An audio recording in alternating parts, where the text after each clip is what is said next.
Lovely to see a smile on the face of David Swallow as he hugs his family and friends and soaks up the last time out on the arena as an AFL footballer, and the Gold Coast Suns make their way off the Gabba on a night for the Brisbane Lions where they were pretty ruthless, and I think they've sent a bit of a warning to the rest of the competition, Lee. They are not out of the race for the flag. No, they certainly aren't. No, that was a demolition. I mean, they jumped out of the blocks, didn't they, the Suns, for about 5 minutes, but then the Lions got hold of the game from that point onwards, and they've won by, what, 9 goals, 5, so a lot of scoring shots. They've dominated the game. And I think without Lachie Neale in the side to dominate the clearances against the likes of Rowell and Anderson and Davies, who's been in good form, it was super impressive. They dominated territory. They won the contested possession. We'd spoken about that, so that's the last 11 matches between these two. Whoever's won contested possession has won the game. So everything they needed to do tonight, they have done, the Brisbane Lions, and given themselves another crack in the Final Four. Cam Rayner on screen there. What a powerhouse he is when he's at his best. His ability to break tackles tonight was so eye-catching. And the Ashcroft brothers, they're big game performers, aren't they? Will Ashcroft last year, obviously, Norm Smith medalist, and again tonight, the #1 highest rated player in the ground. Well, it's interesting when they say they're a seasoned side, they are the Lions, because tonight they had 3 teenagers and another 6 under 22. So they've got half a team that's actually, they're almost at the beginning of their careers, and including obviously the 2 Ashcroft boys, Will and Levi. So yeah, they've got plenty of youth in their team. They've got a good future given where they are right now. Exactly right. And the demographics of their team. It's good balance. These young players are going to grow into club stalwarts, and then you recruit players around them, and there's no reason why the Lions can't stay at the top for an extended period of time. David King has joined us from the commentary box. That was a powerful performance. What is Dane Zorko doing there? Trying to be serious for a moment. I think the boys are spot on.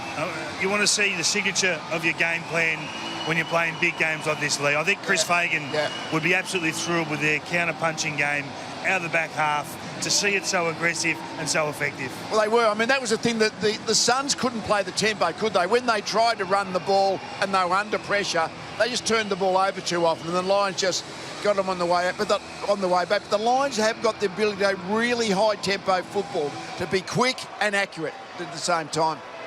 So many match winners as well. It's been spoken at length about the depth that this side possesses, the fact that they've got probably 10 players who have that X factor, who have that kind of ability to turn a game, and we saw plenty of that tonight. Well, I think that's why a lot of people have commented in recent weeks that the Brisbane Lions' best is as good, if not better, than anybody else's, because there are so many of those type of players that can really share the workload, that can carry it when they get on a roll and have such a big impact in the game. Now, Lachie Neale, we spoke to him pre-game. Get him in the hyperbaric chamber, Jason. There's still no scientific evidence about the hyperbaric chamber, whether it actually works. But he's doing everything he can to keep that slimmest of hopes alive for a possible grand final return. Nothing wrong with being optimistic, but I think he's being very optimistic, but nothing wrong with that. Well, when you look at the clearance game tonight, the Gold Coast Suns, that's their strength. That's how they've got to this point of the season. 8 points in total from clearance, 3 scores. That's their 3rd worst performance for the last 5 seasons. They've come a long way in a short space of time under Damien Hardwick, but they'd be bitterly disappointed with what they did at the coalface tonight. Yeah, they were. It was interesting how the Lions decided to play the 2 big ruckmen. I mean, Sam Day hasn't been doing enough as a forward ruckman, so okay, he didn't have a lot to lose, but I thought they double-teamed Jared Witts, and while he might have got his hand to the ball fairly regularly, certainly that wasn't influential of what happened at ground level. And at ground level, Ashcroft and McCluggage and Dunkley, and Rayner. I mean, when Rayner plays like that, where he is just impossible to tackle, gee, he adds so much to the Lions. You talk about not able to score and get out of the clearances, Kingy. Let's be honest, anytime they look like it, Josh Dunkley just tackled someone. Yeah. He tackled everybody on the ground 5 times over.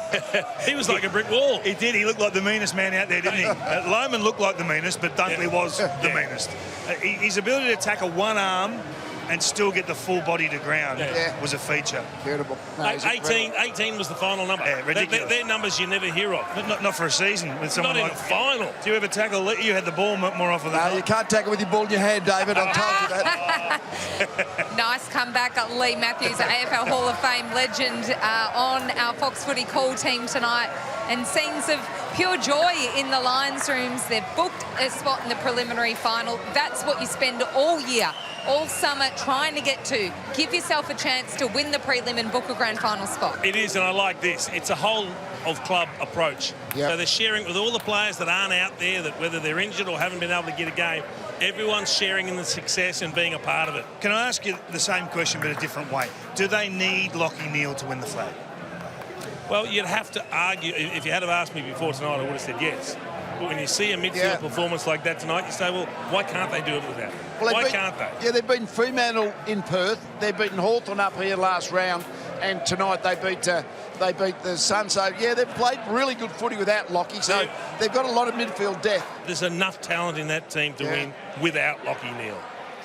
Look how many people are in the rooms there too, Lee. It's a big club environment at the minute as we head down there to listen to the song.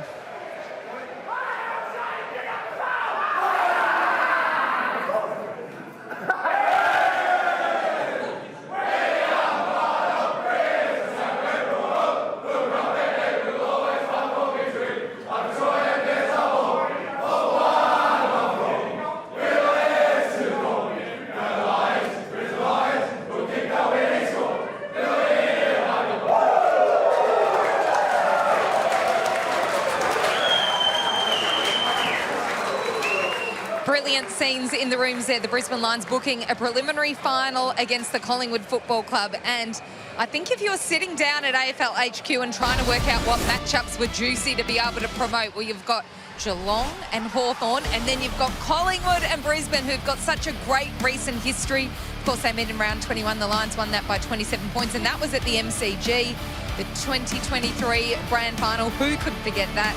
So our coverage will kick off at 4 p.m. It is a twilight preliminary final, so 5:15 kick-off under lights at the MCG. That, of course, affords the Brisbane Lions the opportunity to play the game and then get back here to Queensland and sleep in their own beds and begin their preparation. And we can tell you that Qantas has been on standby to see the winner of this game, and they're putting on some extra flights and bigger aircrafts to get all the Brisbane Lions fans to Melbourne, trying to pack out the MCG. We know it'll be very Collingwood heavy, David King, so we need to have some Brisbane Lions fans in the house. They've got a big Melbourne connection, obviously, the old Fitzroy. So they've got a big following down there, so there's always a good smattering of Lions fans in the crowd at the MCG, no matter what game they play there. I think the phone lines to the airlines would be busy already.